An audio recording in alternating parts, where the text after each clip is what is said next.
ગાજરનો હલવો બનાવવા માટે ગાજરને ખમણી લેવાનું છે ઝીણું સુધા. પછી તેમાં ઘી ગરમ કરી, ઘી ગરમ થાય પછી તેમાં ખમણેલું ગાજર એડ કરવાનું છે.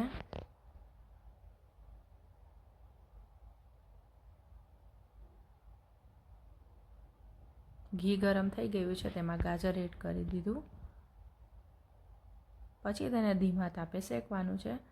બરાબર સાંતળાઈ જાય પછી તેમાં દૂધ એડ કરવાનું છે.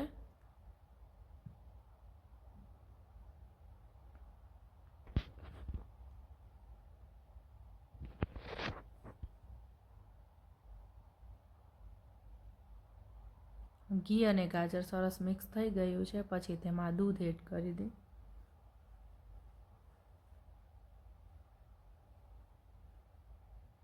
દૂધ એડ કરી અને ધીમા તાપે હલાવી રાખવાનું, નહીંતર નીચે બેસી જશે.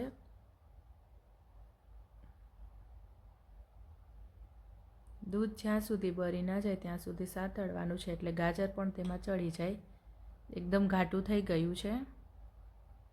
હવે આ રીતે હલાવતા રહેવાનું એટલે દૂધ એમાં ગાજરમાં ચડી જાય. હવે ઇલાયચી પાવડર એડ કરી દેવાનું છે. ગાજર સરસ ચડી ગયા છે. પછી તેમાં નારિયેળનું ખમણ એડ કરવાનું છે. કાજુ બદામનો ભૂકો એડ કરી દેવાનો છે. પછી પાછું બધું સરસ મિક્સ કરી અને હલાવતા રહેવાનું છે. કાજુ બદામ ને બધું સરસ એમાં મિક્સ થઈ ગયું છે.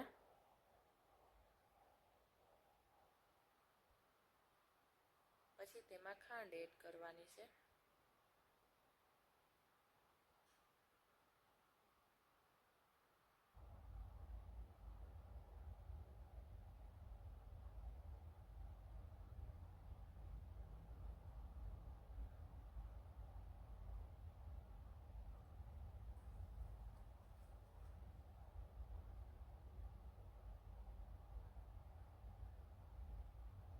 ખાંડ એડ કર્યા બાદ તેમાં માવો એડ કરવાનો છે,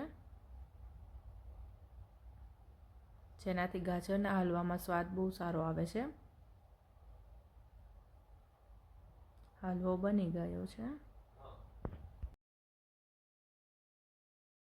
જો આ રેસીપી ગમી હોય તો મારી ચેનલને લાઈક, શેર અને સબસ્ક્રાઈબ કરજો.